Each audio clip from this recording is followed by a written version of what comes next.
It's time for the Alien Conspiracy Podcast. We are your hosts, Agent ETA and Agent Anderson. Come along as we examine UFO sightings, conspiracies, and all things strange. You can follow the show on Twitter at AlienConPod. We also have an email address, alienconpod@protonmail.com. We would love to hear from you. And don't forget to check us out on Discord, where you can interact with the hosts and listen to live shows. This week's episode, Marilyn Monroe Conspiracies. All right, before we get started, got a couple of things to mention, announcements, whichever. First of all, we've started a YouTube channel with the very appreciated help of Diamond, who is listening live as we speak. Thanks, Diamond. Diamond volunteered to edit some videos for us. He wants to put on, when we talk about certain things, like he just did the Nazca lines, and he put like pictures and stuff as we were discussing particular or specific, like the lines themselves, like particular petroglyphs. I think that's the word. Like he'll edit those pictures into the feed. It's mostly just the logo because we didn't do any video for those episodes, but we're starting with that. And then at some point in the near future, I hope to start doing some video content. I have some stuff planned that I want to do here very shortly. And then eventually we'll do the regular show live. I hope. We'll see if we can get it to work. But huge shout out to Diamond, and thank you so much for editing that video stuff. More to come soon on YouTube. And also we have started a Patreon. So if anybody wants to help support the show on Patreon, they can do so. We've got 3 tiers so far. The first tier at $3 gets you the ad-free show, which I should put more ads on the show first before advertising that, because we have very little ads right now. But I still cut them out. I still cut out the ads. The 15 seconds or so of ads that we do have for that tier, and also early access. And then the $5 tier is going to be bonus content, which will range from from outtakes or stuff I cut from the show. I'll post in like shorter clips. I actually have one of those ready to go, and then there's lots more I could do going through back episodes because I have all the original source material. I just have to dig it out and, post it, basically. Not that big of a deal. And then also bonus materials, like we just did an MMA show with Agent ETA and I, just kind of bullshitting about various, MMA topics. And I got some other stuff planned for bonus materials, so we'll see how that goes. And it's basically for whatever you guys want.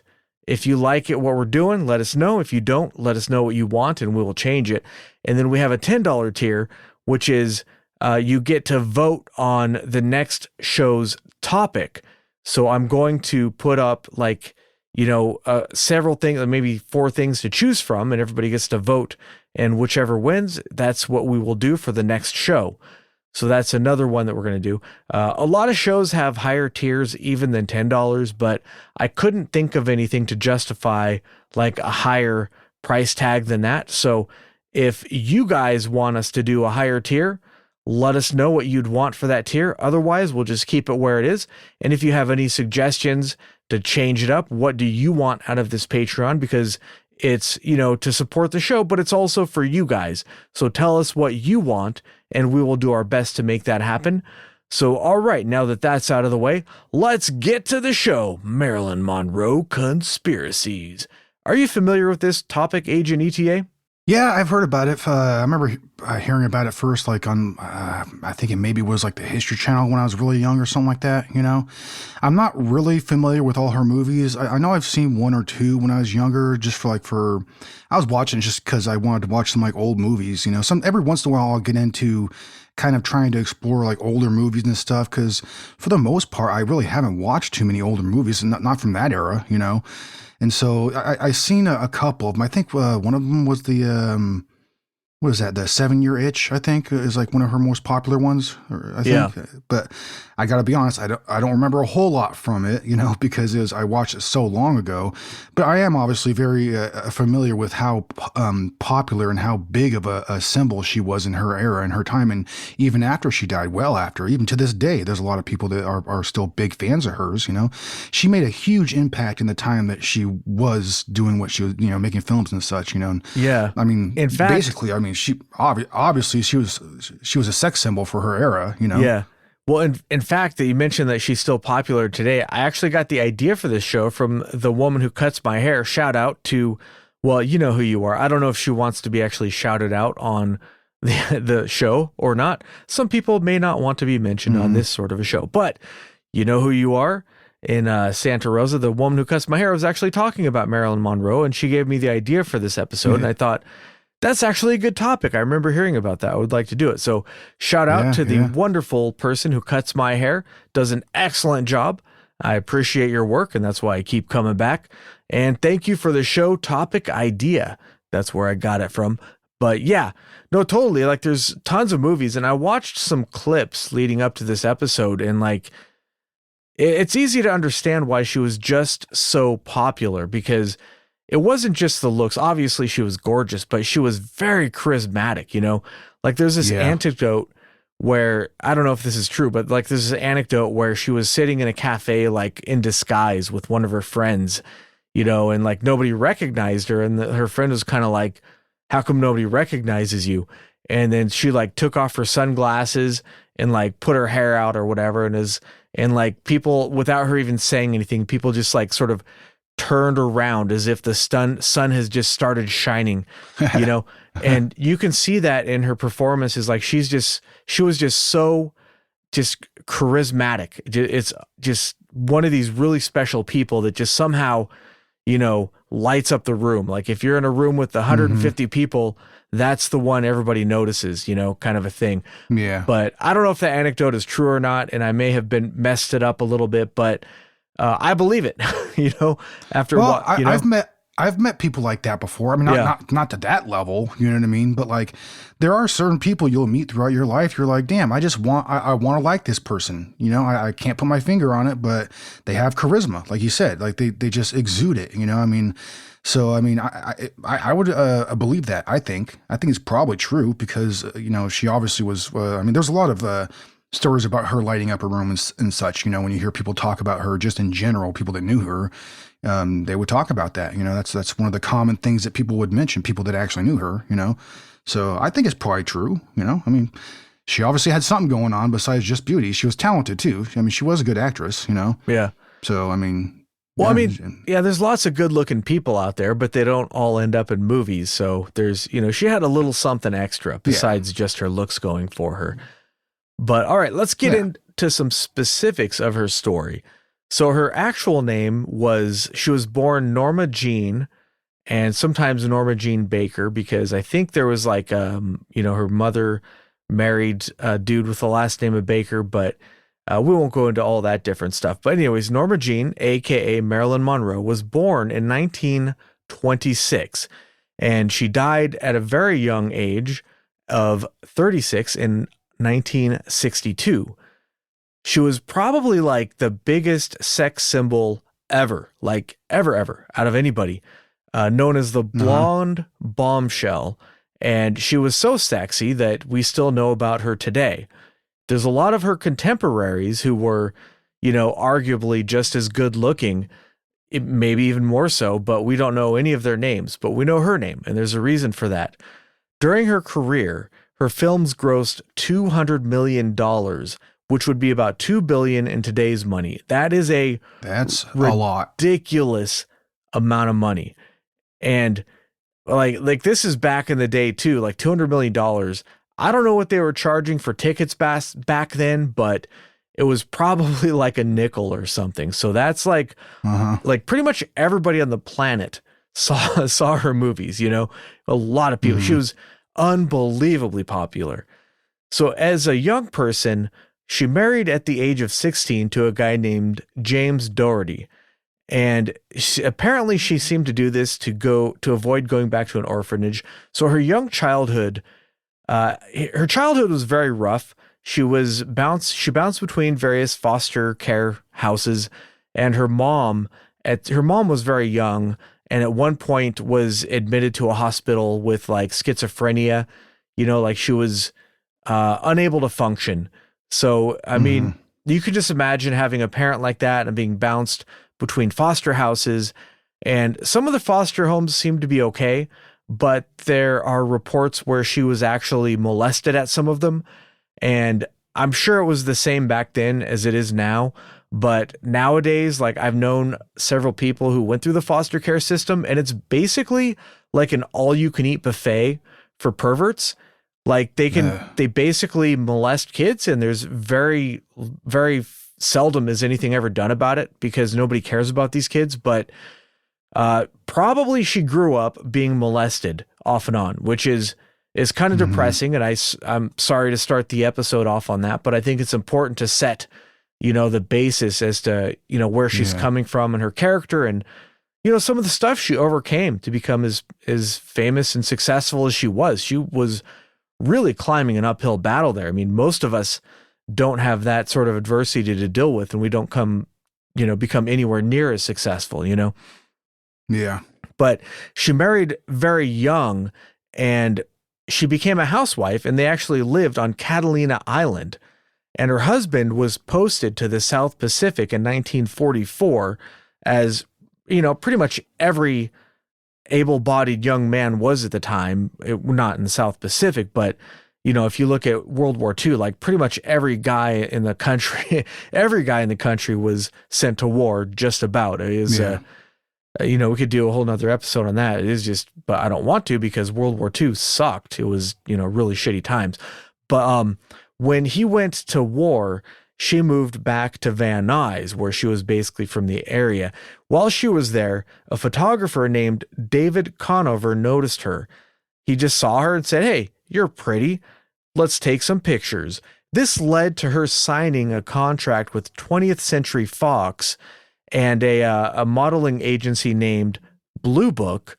Coincidence? I think not. Oh. But one of the stipulations was they wanted her to be unmarried. So she said, "Peace out, dude who's over there fighting for our freedom, in the third world or wherever the hell." Third world, wait, is that offensive nowadays? I should edit that out. Apologies to anybody if that offended. I don't even know nowadays. That's, whatever. So she was over there. There's no doubt it was a different world. That's for sure. Yeah. So she was over there in the South Pacific, or her husband was over there. She gets this offer and she's like, "All right, peace out, dude." So that suggests to me that she was sort of using this guy more as a way out of her bad situation at the orphanage than more so than like she was actually interested in him as, like a husband and wanted to make a family with him or something. And like, it's easy for us to judge her and say, "Hey, that's a really shitty thing to do." But on the other hand, when you're brought up under such a shitty environment, you're taught different lessons and your worldview is completely different. And her currency, she was taught from a young age that her currency was sexuality and that she could use that to get what she wanted. She was taught from an unreasonably young age that that's how she could maneuver in this world. So even though, as you look at her story and infidelity and stuff like that, it would be easy to judge her. For me, it's like maybe take a step back and understand that her life was different than a lot of us. So maybe let's not be so quick to judge her decisions. Yeah. And we don't know what her life was like. We don't know what her husband and marriage were like. Maybe it wasn't as good as you might think. Maybe her husband was not a good husband. Maybe he stepped out a bit himself. Maybe he didn't. Well, who knows? We don't know, but I say, let's just give her the benefit of the doubt. You know what I mean? Yeah, she had a shitty platform to begin with, and her perspective, like you alluded to, was very different from most people's, not a normal perspective, you know what I mean? Yeah. And obviously through the abuse that she had received when she was younger, that obviously came into account there. She had been used when she was younger, so, you know what I mean? I don't blame her necessarily for doing what she did. You know, I'm not going to agree with it necessarily, but I think I kind of understand. I can be, understanding of it. Yeah, you know. Yeah. So that was sort of in a nutshell her. I mean, there's been entire books written about her life. So we're I'm trying to like I had to like pare down like the stuff about her career, as interesting as it is, to focus on more of the conspiracy stuff. Otherwise, we would be doing multiple episodes because she had quite Yeah. the life. I mean, even though she died very young, she had lots of adventures and it just, very exciting life. But so after that, after she was discovered, she went on to have a wildly successful career. But let's skip that and get to the end. She died, like I said, late, at the age of 36. But at the end of her career, she went to parties, and she had, I think, 3 husbands total, and she, as you would expect, one of these celebrity lifestyles. Even though she was married, she had a lot of flings throughout the years, and she was this sex symbol, and she had a certain reputation. And it's hard to establish exactly what her activities were as far as who she was with. And I didn't look into that too much, except for one specific case, because it's not really all that pertinent. But Yeah. she partied a lot, and she got addicted to apparently barbiturates, amphetamines, and alcohol. And she had a lot of trouble sleeping. She had on and off depression.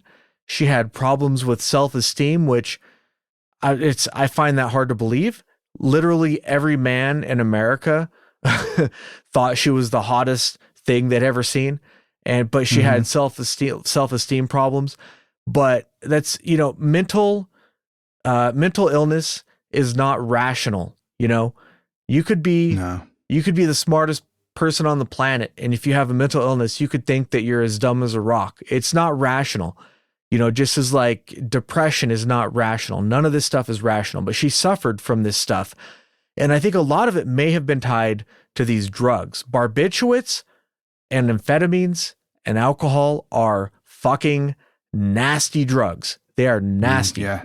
They will fuck And up not your a good combination there either. That's a bad combination. They will fuck with your brain chemistry, and on top of that, they will make it hard to sleep. And all 3 of them in particular can mess up your sleep a lot.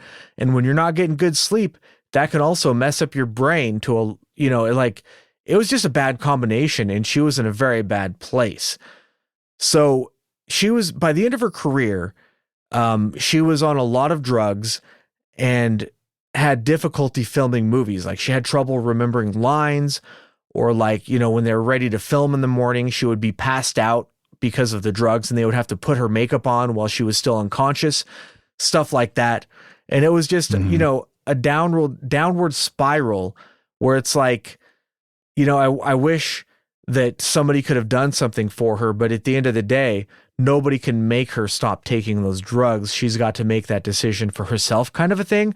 But once a drug addict is caught in that spiral, it's very difficult to escape that spiral. So it's a really tragic thing. But anyway, so she was having a lot of trouble at the end there. And her 3rd husband, Arthur Miller, and her had been on the rocks for a while. There'd been like infidelity and stuff.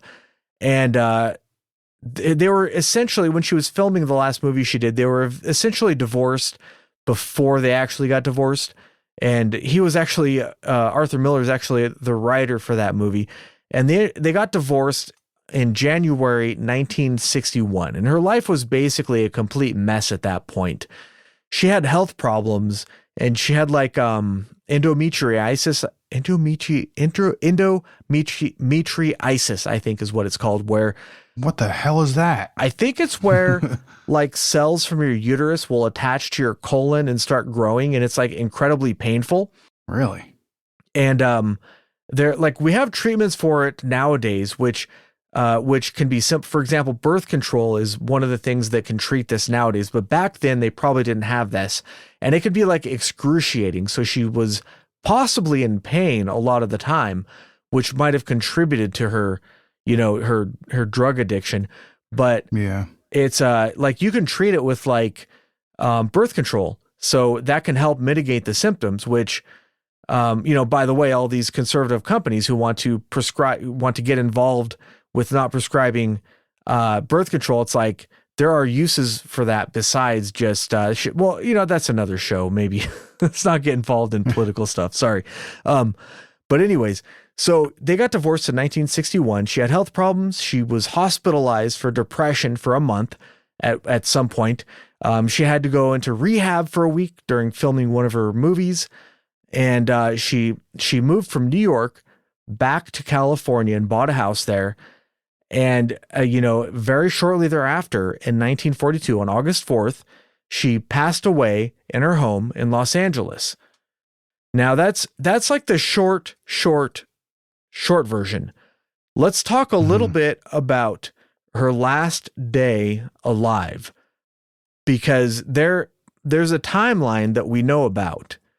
All right, so in the morning, she met with photographer Lawrence Schiller to discuss publishing nude photos from the set of Something's Got to Give. He wanted to publish them in Playboy. So as part of that movie, they did a publicity stunt where she was like swimming naked in a pool and stuff. And you can Google these. I think these are the only nude photos that we have of Marilyn Monroe. And thank goodness we have them, because, she's easy on the eyes. Oh, sure. But anyways, so she met with him in the morning, and later on in the day, or throughout the day, she received a massage from her personal massage therapist. She talked with some friends on the phone. She signed for a couple of deliveries.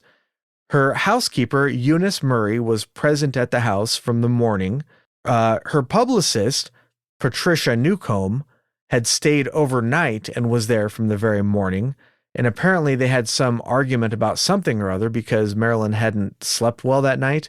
Maybe she was trying to get her to take it easy that day or something. I don't know.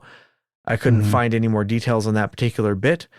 And then in the afternoon or evening at 4:30, her psychiatrist, Ralph Greenson, came over for a therapy session. And at this point, he asked her publicist, Newcomb, to leave, because, therapy sessions are private.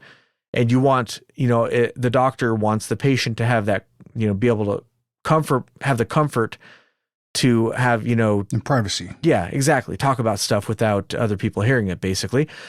So he left at about 7 p.m. So that was a nice long therapy session.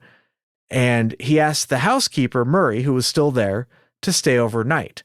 And this suggests that he was a little worried about her, but not worried enough to have somebody watch over her specifically, but he was probably just a little nervous about her in general to ask somebody to stay over and watch over her. Sometime around 7 o'clock, Marilyn got a call from Joe DiMaggio Jr. Her second husband was Joe DiMaggio, and she stayed in touch with him after they got divorced, and she was also friends or on good terms with her son, and they talked regularly. So Joe DiMaggio Jr. called, and he later said that there was nothing unusual. She seemed her normal self. She went to bed at around 8 p.m. Apparently at around 8 p.m., the actor named Peter Lawford called her, and Lawford had connections with like the Kennedy family and that kind of stuff. We'll get into that a little bit later. And he wanted her to come to a party. He said that she sounded like she was under the influence of drugs. She said to him, "Say goodbye to Pat, say goodbye to the president, and say goodbye to yourself because you're a nice guy." And then she drifted off and apparently went to sleep. Lawford tried to reach her again, but he couldn't. So he called his agent, Milton Evans. Evans tried to get a hold of Greenson, but couldn't. So he called Marilyn's lawyer, Milton Rudden. Rudden called Marilyn's house and was told by Murray that she was fine. So this is kind of a strange thing, because at this point, Marilyn's asleep in her room. So I don't think that the housekeeper actually checked on her, but I'm guessing that she had just heard Marilyn on the phone recently, perhaps, or she had just gone to bed. Maybe she heard some activity from within the room.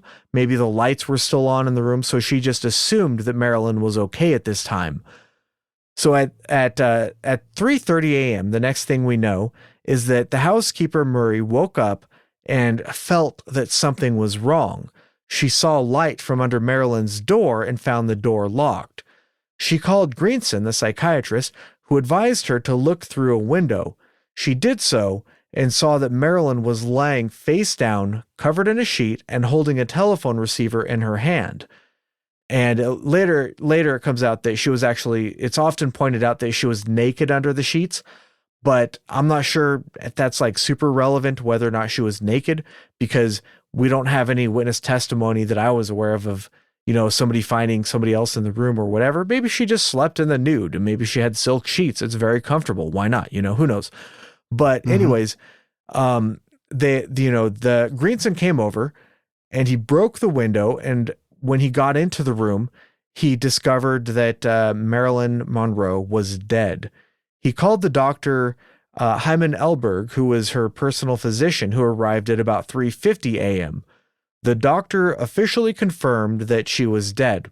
And then it says that they notified the police at 4:25 in the morning. And this is one thing where, like, you could say, that's a little weird. Why did they wait until 4:25 to notify the doctor? But again, there are any number of reasons for that. When they find something like this, there could be a state of confusion. Maybe they tried to resuscitate her. I don't know. There's any number of reasons for that. There was an autopsy and an inquest. The autopsy was performed that day. And according to the autopsy, they determined based on rigor mortis that she had died between 8:30 and 10:30 p.m. So that's why, even though she was found on the 5th, if you look it up, anywhere you look up, they'll say that she died on the 4th, because that's what the autopsy determined. Toxicology indicated that she had an epic butt ton of barbiturates in her system, several times the lethal dose. They found empty pill bottles in her room next to her bed, and there were no signs of wounds or bruises on her body. Now, because of these facts, it was ruled a probable suicide, because they didn't find any evidence of foul play. The door was locked. There was nobody else in the room. Now, this sounds like the beginning of like a Sherlock Holmes story, the good old dead person inside of a locked room. But no, for real, this time they didn't find any evidence of any foul play whatsoever, and it was ruled a suicide, basically. Now, as you would imagine, when she died, it was pretty much a shock to the nation. She was just so phenomenally just popular that, it took everybody by, like, nobody expected this, because there, you got like the public image and the private image, the private life. And also back in those days, like these kind of things like mental health issues and like addictions and such, they were kept much more hush hush. People didn't like talk about it so much back then, So I would have to assume that maybe, people around her were aware of her addictions and her mental health problems, but by and large, the majority of the world didn't, though. They weren't aware of that. So it was a huge shock. It was a big deal when it happened, for sure, because most people just didn't see it coming. They weren't aware, Yeah. And I read in a couple places that the suicide rates went up for a couple months after her death. And it reminded me of in the 90s when I was in high school. And I'm not that old, guys, I swear. No, but in the 90s when I was in high school, when Kurt Cobain committed suicide, quote unquote. Oh, yeah. We have an episode about that. Go listen to it if you're interested. Spoiler alert, he didn't commit suicide. But anyways, yeah. I remember that. Like, I was not a huge fan of Nirvana at that time. I mean, I was aware of them, but it had an impact on a lot of people who were fans. And like, I don't think it's weird because people think like, well, you don't know this person personally, but it's like when you're a young person and this is like a big part of your world is this, this musician who speaks to you, sort of like Marilyn Monroe spoke to a lot of people, I'm guessing, but it just sort of changes your worldview a little bit when they're gone all of a sudden. It's almost like you're losing somebody even though you're not. It's just a celebrity, but I kind of get it. I kind of get why this would have such a big impact on people. Well, But especially with music, music yeah, speaks to so very many different people, and Nirvana was huge when he died. They were huge, and, yeah, and there's a lot of people that absolutely love that band. I've always been a big fan of Nirvana. I was pretty young when that happened, but I remember when it happened, and you're like, what? It was also like when Bradley Nowell died from Sublime also, like you're yeah. like, what? Like, and actually, that's kind of like that's a very sad story too, because he died before they were right as they were starting to get big, Yeah. Yeah, and and they got even bigger after he died, which sucks. But that's a little tangent off to the side that. and he had like a family he left behind. Like, I don't know, that's just like sad, and that was also related to drugs, Yeah, And it's yeah, just really unfortunate, like a really super talented guy. Wasn't Yeah, it wasn't anywhere near it wasn't a suspicious situation. That was obviously what everybody knew what happened. He OD'd. Also, not So that- nearly yeah, that as not nearly as famous as as Marilyn Monroe or Kurt Cobain, but No, yeah. I mean, in Orange County, probably he was super famous, but Or also like when David Carradine died of erotic asphyxiation. That was a big shock. yeah, nobody saw that coming. Sinner. Yeah. Well, hey, man, if you got to, check out, you might as well go out in style, right? Yeah, I guess there's worse ways. There's definitely worse ways, I suppose. It's like, oh yeah, no, you know what? Never mind. Let's not go on that tangent. Yeah. Okay. So there was the inquest, that investigated. The original one found that it was probable suicide. And over the years, there were a great many number of conspiracy theories. So again, in 1982, the LA County District Attorney John Vanderkamp opened a threshold investigation that lasted 3 months. And they looked into it again because it was a popular thing and a lot of people were clamoring over it. Books had been published and stuff. And again, they found that there was no evidence whatsoever to support any of these conspiracy theories. And they upheld the original conclusion that it was a probable suicide. So that's like maybe that's because it was just so very well covered up. Right. Or maybe, 3 months investigation to look over some old paperwork. Maybe it just took 3 months for the, for the CIA to come in and break some thumbs or to pay people off or whatever, that's possible as well. You never know with this kind of stuff. Anything's possible. Yeah. But that's the basic story of her sort of death in a nutshell. Now let's talk about some conspiracy theories. I'm sure have you heard any of these conspiracy theories, Agent ETA? I have, yeah. From what I understand, the most popular one has to do with Robert Kennedy. Yes. Am I right? And there's a couple different theories of why, she may have possibly been, murdered or what have you, because of her relationship to the Robert Kennedy and the Kennedy family. And there's a couple wild ones, one of the short ones is that she knew about UFOs. Robert Kennedy had told her some secret information, and that's why she ended up getting not disappeared but murdered. Because she knew about the aliens. Yeah. And that one's a very short one. I don't believe that one at all, to be quite honest. But this is the Alien Conspiracy Podcast, so we got to mention it. You know? I mean, that is one of the more prominent ones being discussed.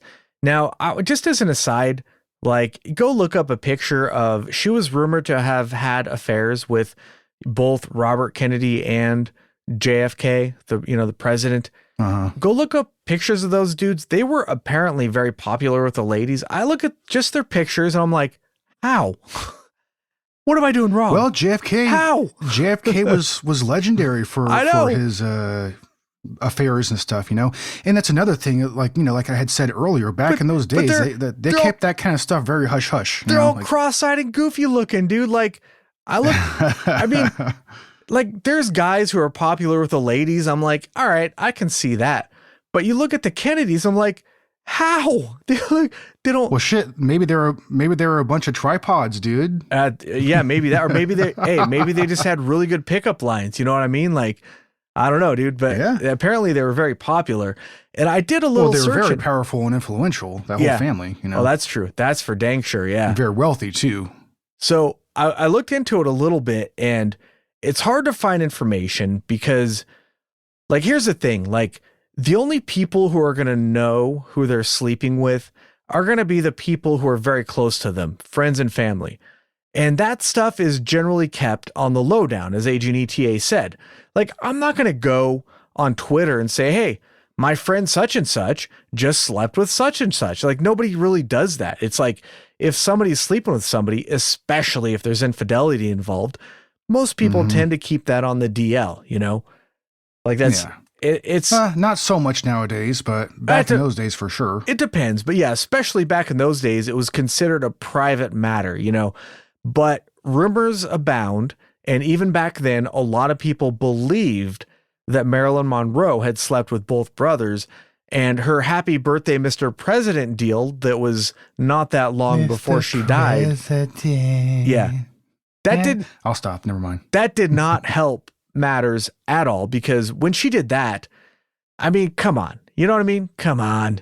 That's back in that day, like, things were a little different back then, but when she did something like that, everybody believed that they were getting it on at that point. You know, that was very scandalous back in the day, like incredibly scandalous.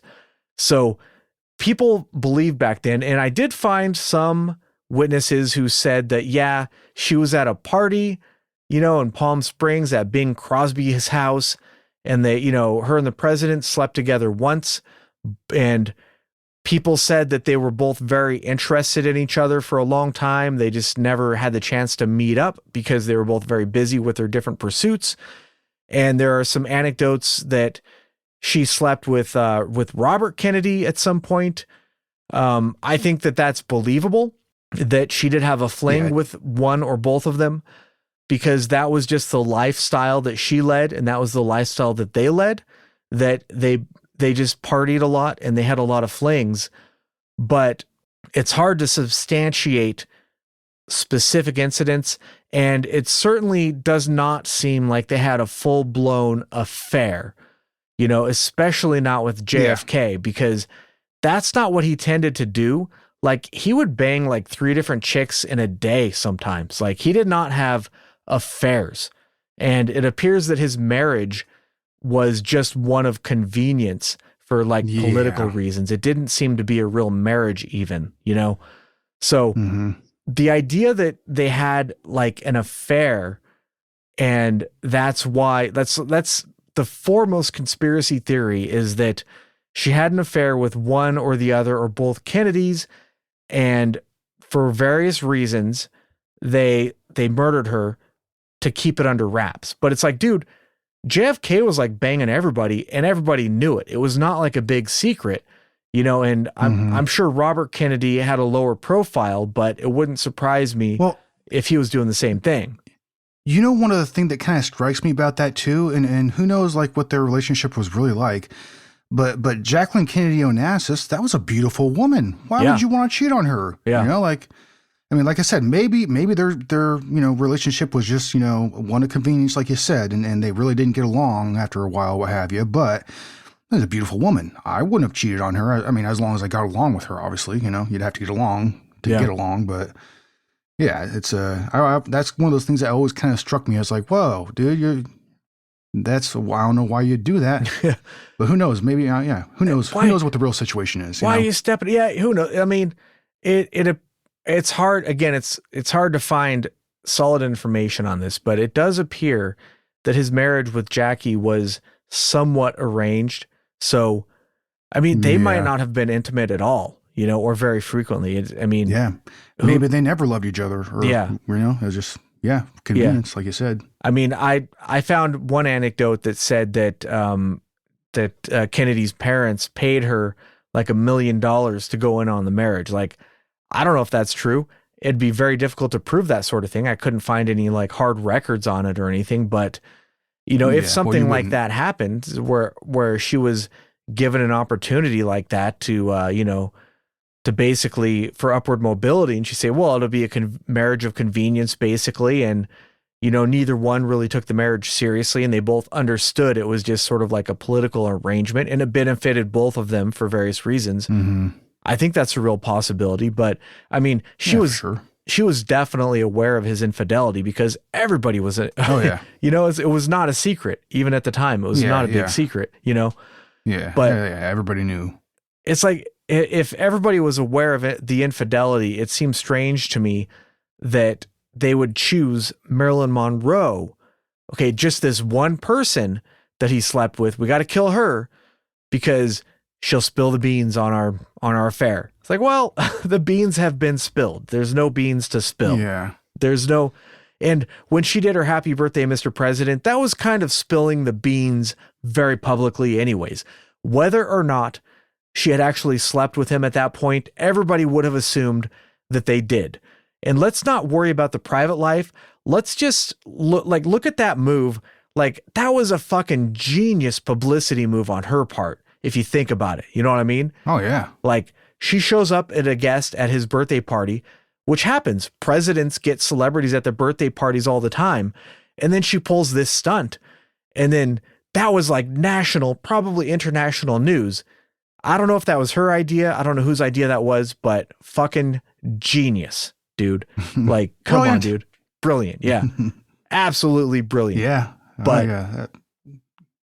yeah, so there have been several conspiracies over the years, but it appears that most of them have come from people trying to sell books. So yeah, the first one was probably by Frank Capel in 1964. He published a pamphlet called The Strange Death of Marilyn Monroe. And he said that her death was part of a communist conspiracy. Because at this time, communism was in full bloom, and everybody was paranoid about their neighbors being communists, all that stuff, So he wrote a whole thing about it. He was a very, very anti-communist type dude, and he apparently hated the Kennedys. So he claimed that she had an affair with Robert Kennedy and was threatening to cause a scandal, and Kennedy ordered the assassination to prevent this from happening. Now, anybody familiar with history will know that the Kennedys had no shortage of scandals, but that's what this particular book or pamphlet was about. I think this one was, described as a pamphlet. He accused other people close to Marilyn, such as her then husband, of being communists. And that was basically the gist of it. And there's not really a whole lot to it. And it appears to be mostly made up. His source of information was a columnist named Walter Winchell, who had actually gotten his information from Capel to begin with. So he's basically just quoting himself when he quoted Walter Winchell. It's sort of circular thing. Well, this guy wrote about it in this column, so it must be true, even though I'm the one who actually gave him the information to write that column, kind of a thing. Capel was also friends with an LAPD sergeant named Jack Clemens, who helped him write the story, apparently. And Clemens was the first officer on scene the day of Marilyn's death. Now, that's where it gets kind of weird, right? Mm-hmm. Now, with this, that's the thing with a lot of these conspiracy theories is there appears to be a grain of truth in a lot of these, and a lot of stuff that kind of makes you think, well, maybe there is something to this. So let's play devil's advocate here and say, what if Clemens, the first person on scene, showed up and found some sort of shenanigans, and then somebody else, like let's say the CIA, shows up and says, all right, well, if you say anything about this, we will kill somebody, your wife or your kids or whatever. We're going to murder somebody that you won't want. You. Yeah. Well, no, they wouldn't murder him. They wouldn't threaten that because that would be less effective than threatening somebody he cares about, in my opinion. But maybe him. Yeah, maybe him.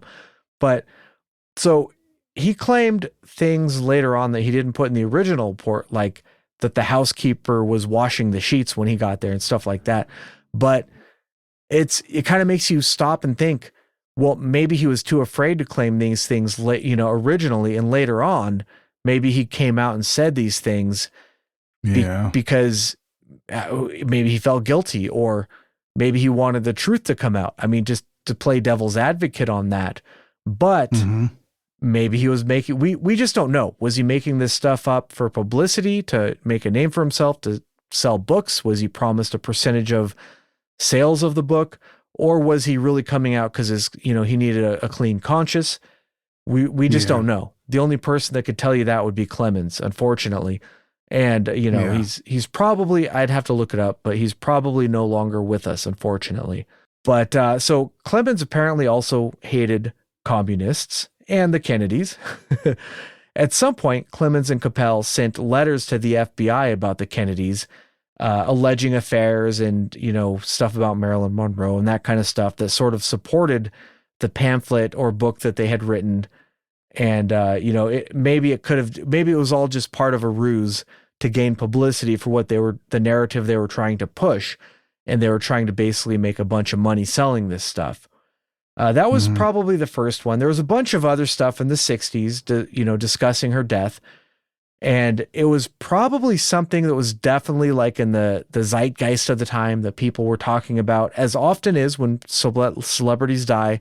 There's often talk about it being foul play or things being covered up. That's a very common narrative that we hear quite often when celebrities pass away, particularly when they pass away under, unusual circumstances or at a very young age, and she died well before her time. Yeah, 36 is very young. Very young. I think the reason why a lot of times when somebody like this, somebody so famous passes away, people don't want to accept it. And I think maybe that might be one of the reasons why some of these conspiracy theories and stuff evolve or people, come out with them or what have you. Maybe they're real, maybe they're not. But I think part of it is like somebody, people that don't want to accept this scenario, they want to blame somebody, right? Yeah. So they find a way to try to blame somebody, maybe. I mean, that's just a what if, you know what I mean? Yeah. That doesn't necessarily always, it's not necessarily always true, but I think that might be part of the reason why at least some of these theories are so popular, you know what I mean? Because people just, they don't want to accept it, Yeah. And that makes a lot of sense because if you're a hero, if you look up to somebody, they're your hero. And you believe that they're, basically perfect. And then it comes out that they had, suicidal depression and they were abusing drugs for years. And it comes out, all this stuff, all this dirt comes out. You don't want to believe it. You would much rather believe that they were murdered. So that makes a lot of sense, I think. Yeah. Yeah, absolutely. Because this person was an icon to you and you don't want to believe that they were so faulty. A lot of people have these opinions of people that they idolize as being perfect, like as being, the ideal individual, what have you. And they don't want to think about them as somebody who has these kind of problems because it's their idol, it's somebody they put up on a pedestal, and she was put up on quite the pedestal. You know what I mean? Like we had talked about before, her level of popularity at her height was outrageous. I mean, it was, she was extremely like there was no more popular female in her day than her. Yeah. And like we had talked about, her movie sales and everything was extremely successful. Yeah, you couldn't have gotten a whole lot more successful in those days. Yeah. So she was definitely an icon, an idol. Just actors in general. How many actors can you name that were contemporaries of hers? Not that many. Not that many. I mean, Clark Gable, I guess. Well, I'm not a history buff. I mean, like people who don't know, who haven't even seen her movies, couldn't name anybody she co-starred with, probably still recognize the name, Yeah, well, a lot of people probably wouldn't even be able to tell you one of the movies that she has been in unless you actually have watched them and stuff, know. But they know who Marilyn Monroe was, they knew that she was a big icon in her day, a very popular movie star, Yeah. Yeah, for sure. So, yeah, I mean. So in the, a huge mark. Getting back to like some of the publications throughout the years, in the 70s, of course, there were even more publications. Some of them continued these conspiracy theories. So in 1973, Norman Mailer published Marilyn, a biography. And in this one, he said that she had an affair with Robert Kennedy again, and that she was killed by the FBI or CIA to put pressure on the Kennedys. So somehow to like sort of, manipulate them or whatever. But later on, he came forward and admitted that he had basically made everything up to sell books. In 1975, Anthony Scodato, who was a journalist, published an article And he said that, he published an article and then he expanded that into a book. It was called Who Killed Marilyn Monroe? And he used the pen name Tony Sciacca, Sciacca, Tony Sciacca. I don't know, Sciacca. I'm not sure how you'd pronounce that, but Yeah, whichever comes first. whichever.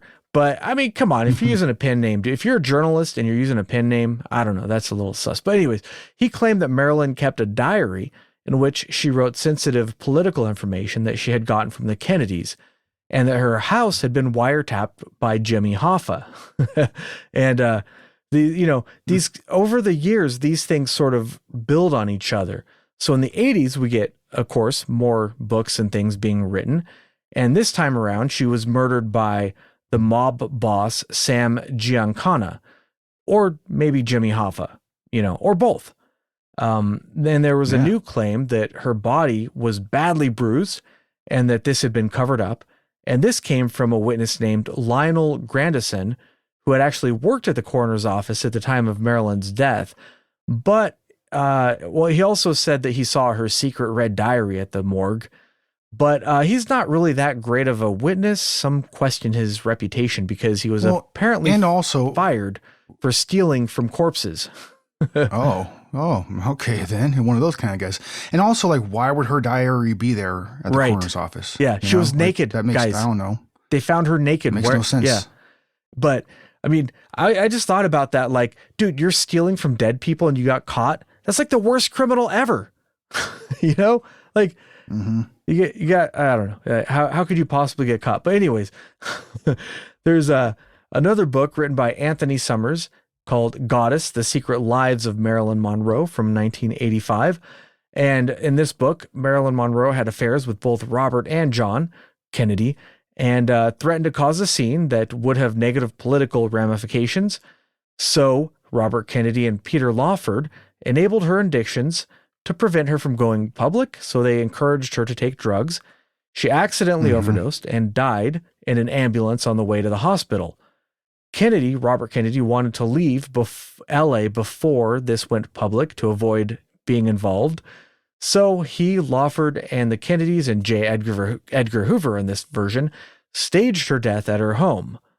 Now this book, Summers interviewed apparently over 650 people close to Marilyn to build his case, but a lot of these interviews, I think that number is probably a little inflated. That sounds like a kind of a ridiculous number. I mean, yeah. Did she really have that many people that were close to her? Yeah. I mean, maybe, but no. maybe that many people who had met her personally, maybe at one point or another, but...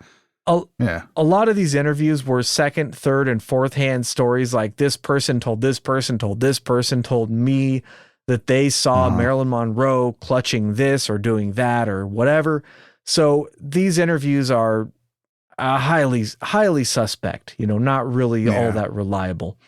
But so that's like the short version of, the leading up until the 90s when there was a 1993 biography published by Donald Spoto, once again takes the accidental suicide / stage suicide conspiracy angle. This time around, her doctors were working together to stop her drug abuse and agreed to work together when prescribing medications. So to, hopefully get her off the barbiturates.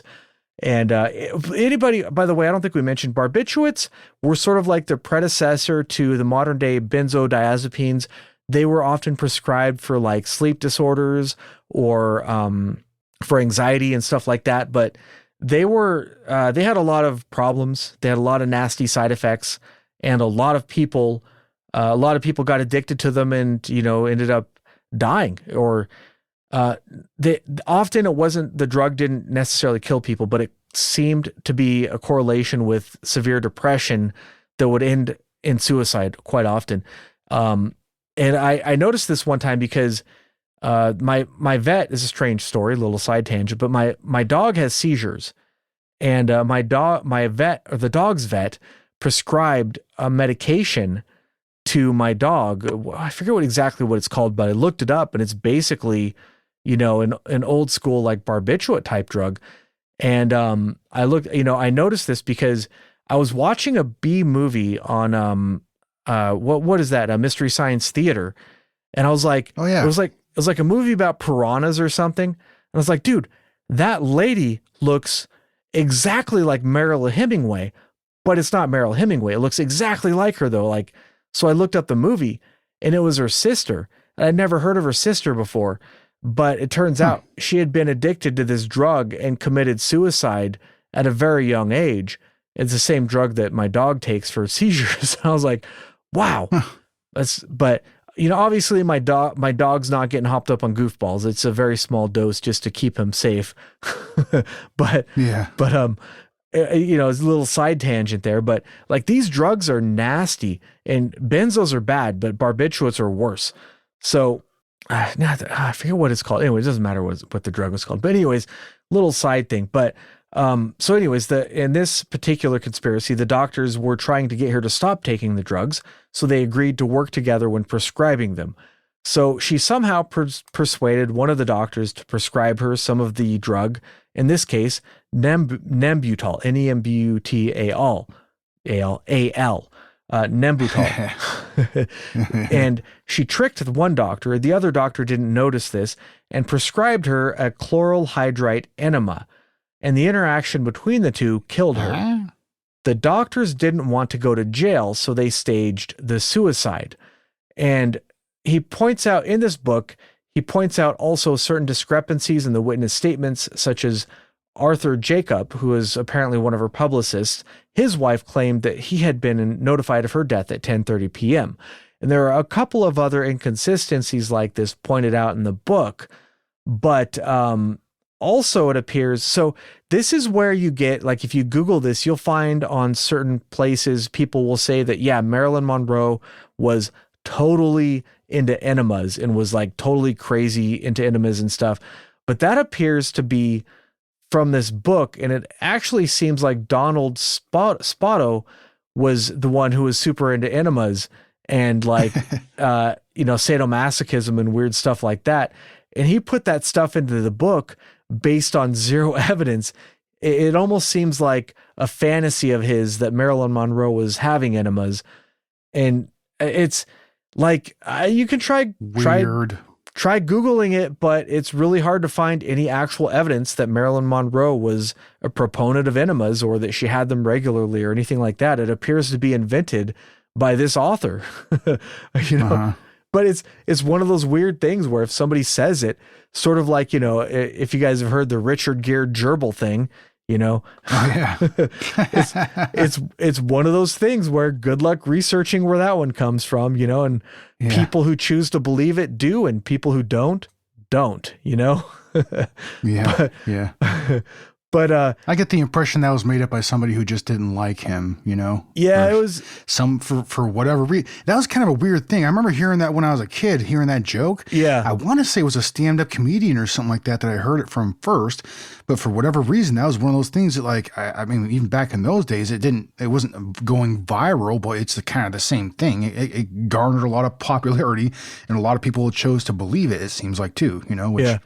I don't know why they picked Richard Gere out of all people, but I mean, who knows what happened, Yeah.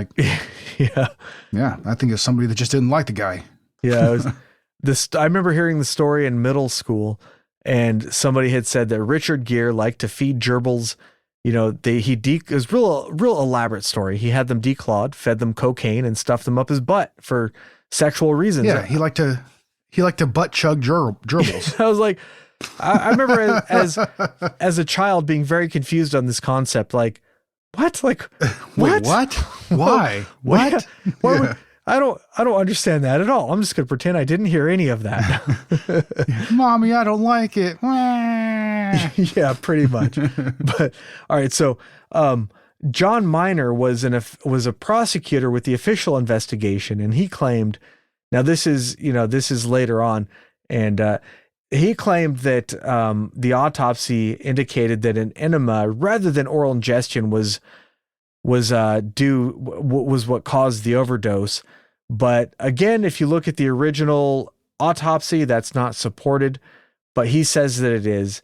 And he continued into the 2000s claiming that her death was not a suicide. And he later published transcripts from an audio tape recording saying that saying that she had made these recordings shortly before her death. And in the recordings, supposedly, she talks about her future plans, her sex life, and her use of enemas. But it turns out that these tapes have never been found.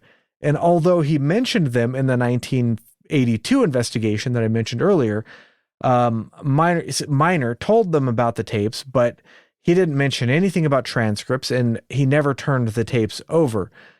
Now, before he started talking about these transcripts, it turns out he had just had financial problems and declared bankruptcy and went around trying to sell these quote unquote transcripts to various publishers. So yeah, these transcripts are a little suspect, but they're often cited as proof that she was not suicidal because people will say, well, these transcripts proved that, she just signed a new contract with, I think, 20th Century Fox, which I think that part's actually true.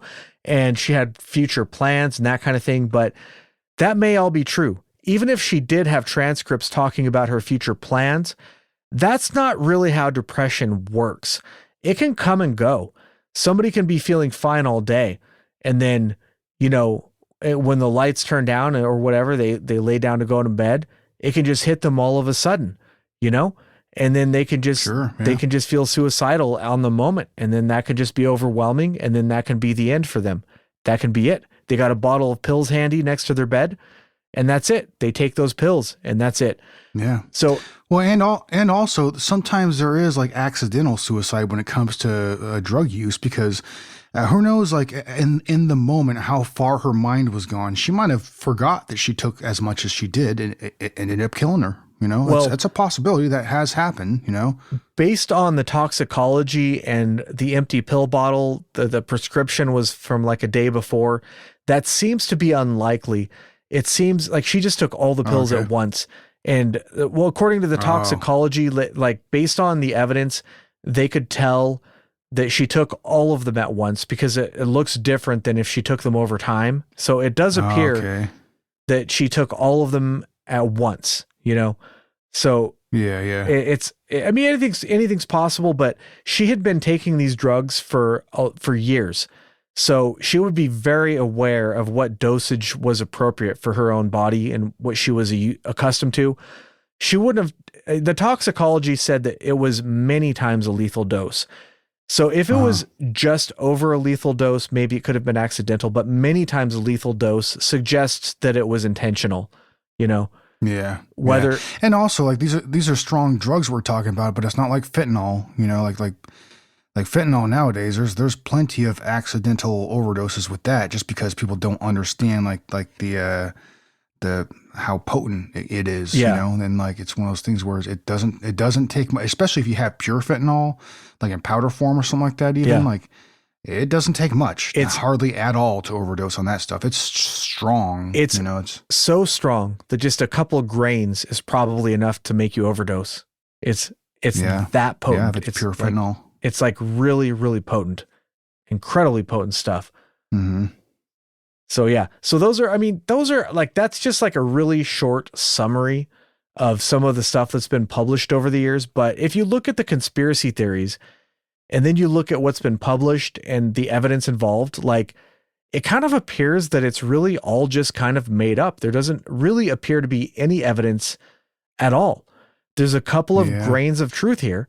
Like it does appear that it's possible that she did sleep with one or both of the Kennedys. That appears to be completely plausible. But that doesn't necessarily have anything to do with her death, though. Yeah. That doesn't prove that they would have hired, the CIA or, J. Edgar Hoover or Jimmy Hoffa, or there's no evidence that any of these people were involved in anything. And, just as an example of something often cited as evidence, there's, I was just Googling around looking at stuff, and there's a picture that was taken by a photographer named Cecil Stockton, or Stoughton, Stoughton, Stoughton, showing her with both Kennedys at JFK's 45th birthday celebration with Robert and John. And it's like when I first saw the picture, I didn't even think it was real because both Kennedys are not facing the camera, and Marilyn is on a side profile, and her hair is covering some of her face, and you can't even really tell whether or not it's her 100%. But I looked into it a little bit, and it does appear that this is a genuine photograph. But anyways, so she's hanging out with him at a party, wearing a very sexy looking dress. And that's often cited as evidence that, oh, look, see, here's a picture with them at a party. So she was having an affair. But it's like, nah, presidents That doesn't have, prove anything. yeah, presidents have famous people at parties all the time. It's conceivable that she would have been hanging out with them for 5 minutes and then they would have gone somewhere else and taken a photo op with somebody else or whatever, right? Like, Yeah. it doesn't prove any sort of like, I've myself have been with to parties where you could have taken a photograph with me and somebody else that I never saw again ever in my entire life. We just so happened to be at the same party. Like, it doesn't prove anything. But I mean, that's pretty typical of a lot of evidence in this case. Is like there'll be a little grain of truth that people will extrapolate and they'll base on previous conspiracies, and they'll use that to establish something that may or may not have actually happened and probably didn't actually happen, because there's unfortunately zero evidence for most of the stuff that I came across in this case. And this is actually kind of surprising, because usually when I look into these cases, I'm like, there's probably nothing to it. And I look into it and I'm like, wow, there's actually a ton of weird stuff going on here. But this is one of the very few cases I've looked into where I looked into it and I was like, well, there's actually nothing going on here. It appears that she actually really did die of a drug overdose in her house, and it's tragic and it's really sad. And I wish it didn't happen, but I can't see any foul play. I mean, I looked pretty hard and I didn't see any evidence whatsoever of any sort of foul play. And, I kind of wanted there to be foul play because it makes for a more exciting episode, to say that there was some kind of grand conspiracy. But unfortunately, I didn't really find anything. I don't think there is anything. I think that she was just addicted to drugs and she succumbed to her addiction. And these drugs affect your brain chemistry and they make people feel depressed. And a lot of people don't react well to that. And I think that's what happened. I think she was in a downward spiral and she was in this party lifestyle. She was going on very little sleep for a number of years, taking drugs all the time. And it just, it just ended up badly for her, and we have the last person that she allegedly talked to. She allegedly said, tell these people goodbye, and goodbye to yourself. I mean, it just. And why would you say that? That's weird. I kind of landed on the same opinion, to be honest. Like, I haven't seen enough evidence to steer me otherwise. It does look like it was probably a suicide, and I agree that what led up to that is her erratic, schedule and stuff with sleep and with her addictions and stuff. And she had already had, mental health issues, from an early age also, so that doesn't, that doesn't go well with drug abuse, that makes for a very volatile mindset at times. And I think I agree. It's one of those things where she was really, really down in the dumps that night. And that's probably even an understatement. I mean, obviously if you're going to commit suicide, you're not just down in the dumps, you want to end your life. And that to me, it's like kind of like a kind of a hard thing to understand, I guess, but like we've all been through, our ups and downs throughout life and stuff. And I understand that, sometimes you get depressed, but man, like to have so much, that's one of the things that it's hard to believe, right? Like you're Marilyn Monroe, like you have so much going for you, but you're going to commit suicide. And I think that's kind of one of the things, like I was talking about before, it made it so hard for people to accept. And it's probably why a lot of these conspiracies are as popular as they are, Yeah. She was on top of the world. Like when she was, she was fired from the last movie that she was supposed to be in. She was fired from that movie and they hired somebody to replace her. But like, I think it was like the director refused to even complete the movie. He's like, no, if Marilyn's not in it, I'm not doing it. Like she was she was on this is top the of the reason why we're world. doing the movie. Yeah.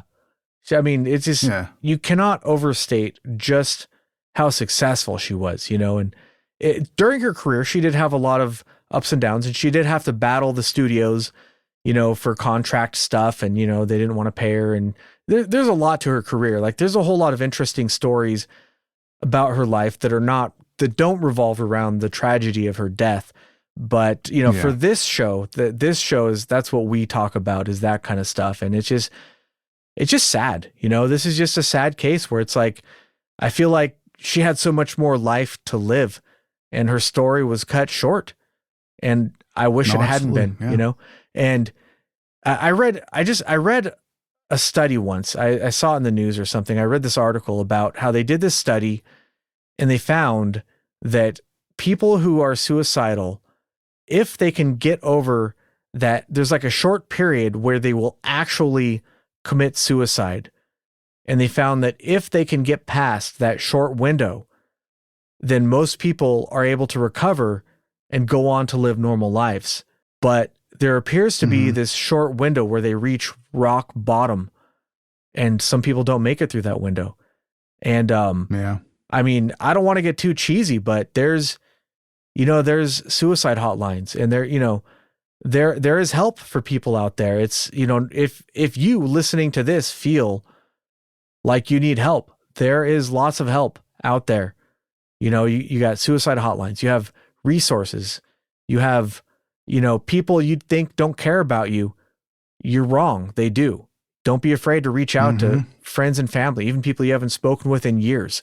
Don't be afraid to look for that support, because, you know, this happens, you know, every day, and people get their stories cut short all the time, and it's just tragic. And, you know, and I hate to, I don't like to do these episodes where it ends up being a bummer, but sometimes that's just how it goes. I gotta do what is what it is. Yeah, it is what it is. Sometimes you start off wanting to do an episode and you think maybe there's something interesting here, and it ends up just being kind of a sad story, you know, but that's what this one was. So if you're out there, I don't have the number handy, but just Google it, man. There's online counseling. There are forums.